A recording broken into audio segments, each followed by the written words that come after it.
The new book that is rocking the political scene, detailing what the author claims is the blood feud between the Clintons and the Obamas.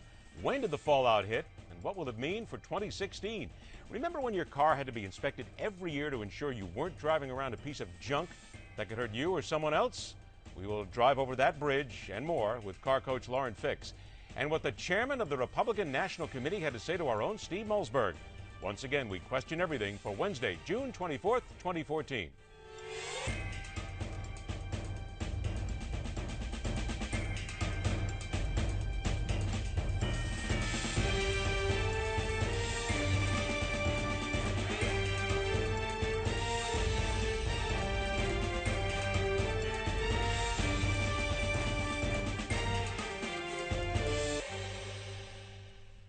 And by the way, just so no one has an accident, it is June 25th. All right, just had to be sure, okay? So nobody says I'm not a day behind. So sit back, relax, we'll do the heavy lifting. It's all right. Also coming up this hour, part 3 of our exclusive interview with noted author and Dr. Ben Carson. However, before we begin all that, let's go ahead and begin with Newsmax Now and Francesca Page.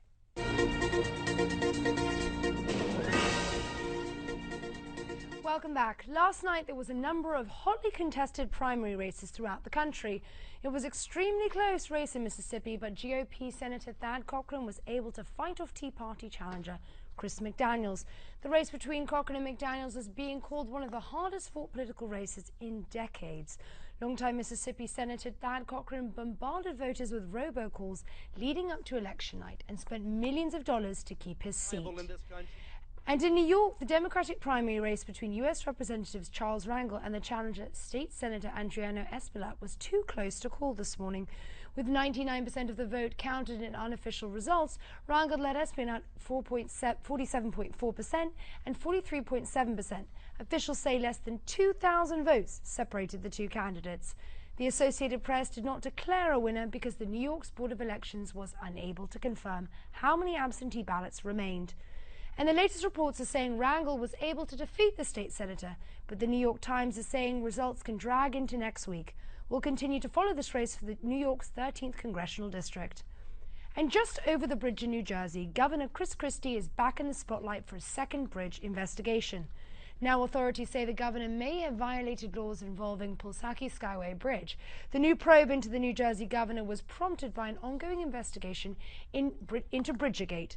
According to the New York Times, officials are investigating whether bondholders were intentionally deceived by a $1.8 billion agreement to repair the Skyway Bridge. The Christie administration lobbied Port Authority for money to help repair the Pulsaki Skyway, but was told no because the bridge is state-owned and operated. Christie is a potential 2016 Republican contender for the White House. That's your Newsmax Now update. Back to Midpoint.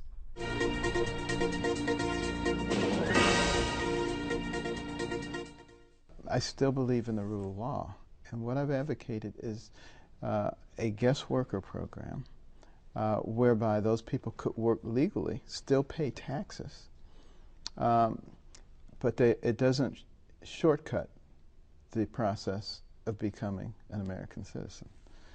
And that in order to get your guest worker permit, you have to apply like anybody else from outside the country.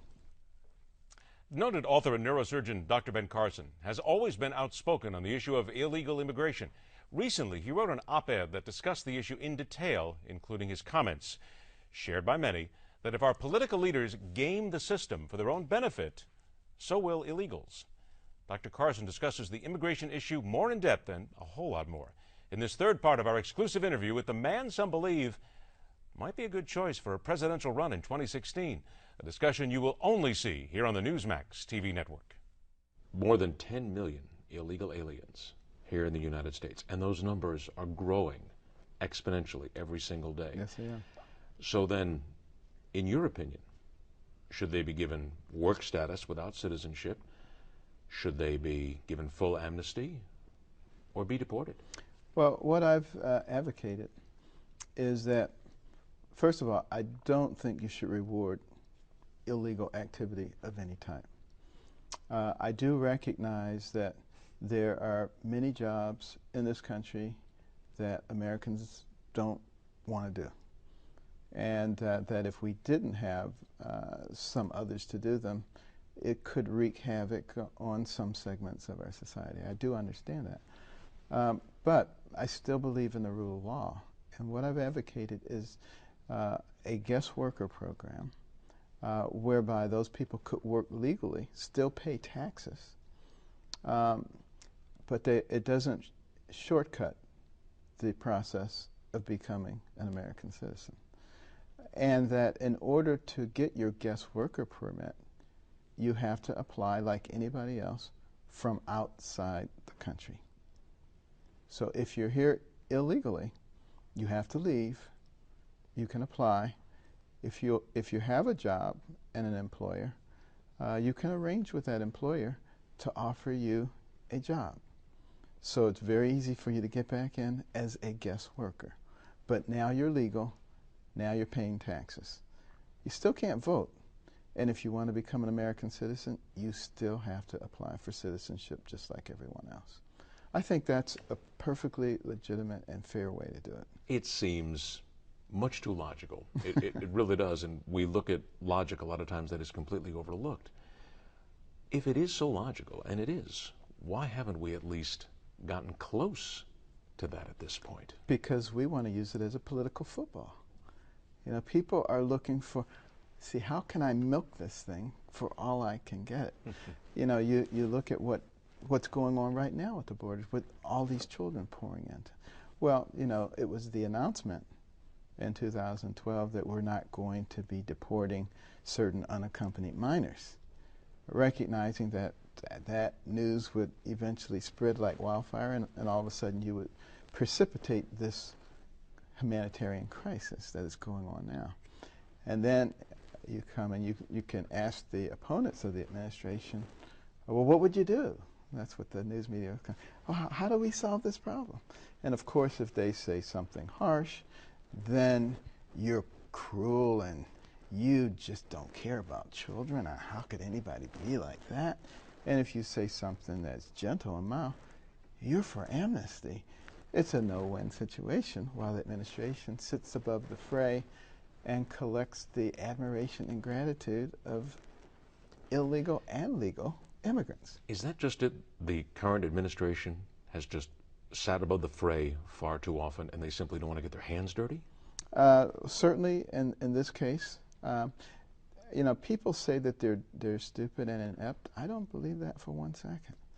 I believe that this is all part of a plan. And if you read that book that I told you about, 1958, The Naked Communists, you'll see exactly how it all fits into a plan. And unless Americans wake up, stop fighting each other, stop being called what Vladimir Lenin called useful idiots. He said we can just take what we're trying to do, we cloak it in the guise of liberalism, and we foist it on them, and they'll be like running behind us with their tongues hanging out saying this is great, having no idea that they're destroying their own nation. It would seem to many people that the Republican Party has alienated the Hispanic voter over the years. And certainly there was a time when the Hispanic voter was very heavily Republican, but now it has changed. Taking the lessons that you teach in the book then, how do they get that back? And how do they once again speak to the Hispanic voter and say, we are here for you? Well, I think not only the Hispanic voters, but the black voters, anybody who perhaps has not fully realized the American dream. I don't care what their national origin is.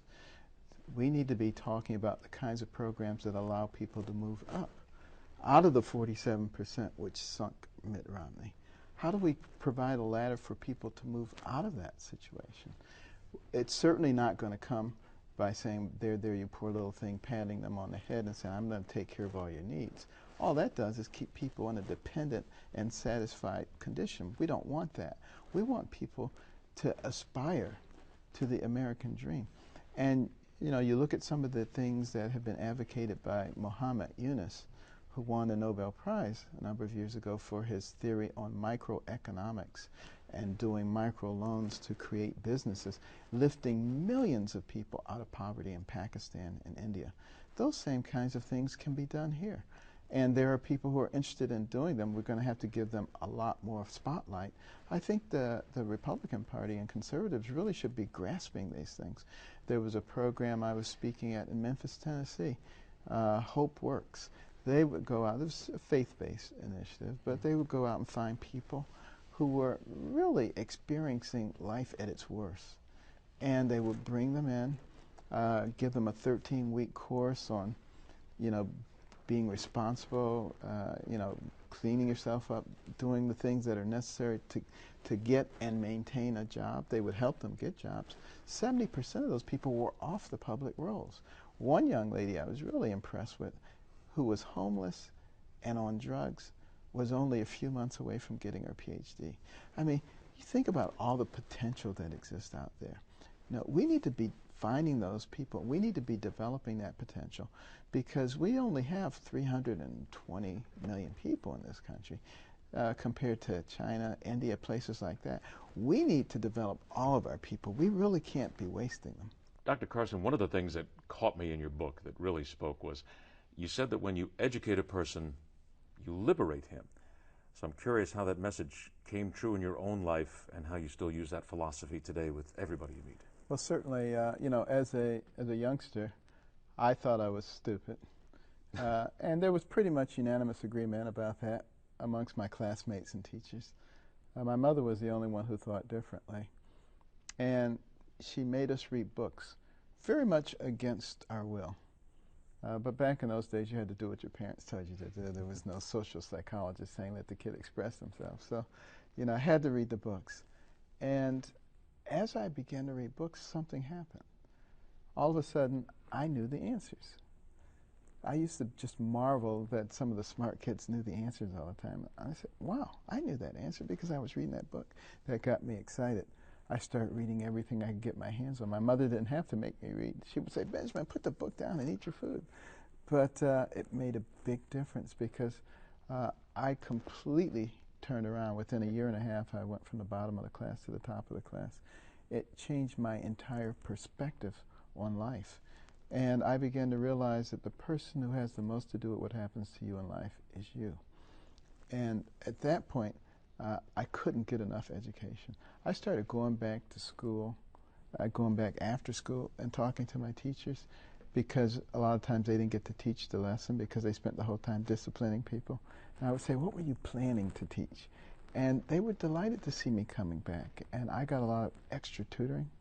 And, it prepared the way to go from an inner city high school in Detroit to Yale University.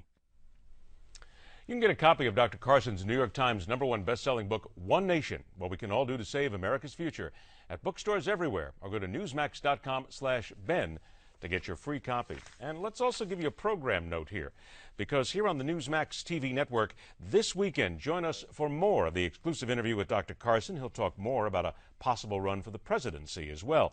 Let's go ahead and give you the times here. That's the Best of Midpoint, comes up this weekend, Saturday, June 28th at 9 a.m. Eastern Time, and Sunday, June 29th at 3 a.m. and 8 p.m. also Eastern Time. One other note here while we close this out and talk a little bit about the presidential run here. Interesting to note that just a couple of days ago, there was a Rasmussen poll that came out. And of course, Rasmussen reports, the polls are always out there and people are always talking about what can happen. Dr. Carson was in there. He was indicated as a surprise top challenger to former Secretary of State Hillary Clinton in a 2016 presidential matchup. According to Rasmussen reports, found that he placed just behind Kentucky Senator Rand Paul as Clinton's closest competitor. In a new poll out just this week, Clinton would beat Carson 45 to 38% and would beat Paul 46% to 39%. So interesting how we are still so far from 2016, and we're constantly talking about who those closest challengers are. But when you think about it, Rand Paul is the one being talked about right now, but Dr. Ben Carson and his ideas are right behind it as possibles. And we thank Dr. Carson for all of his time and certainly some wonderful words. I still go back to that thing about education. Tell us what you think as well. It's always available on social media right here on the Newsmax TV network. For Twitter, email, and Facebook users. And then come on back here, because at Midpoint, we question everything.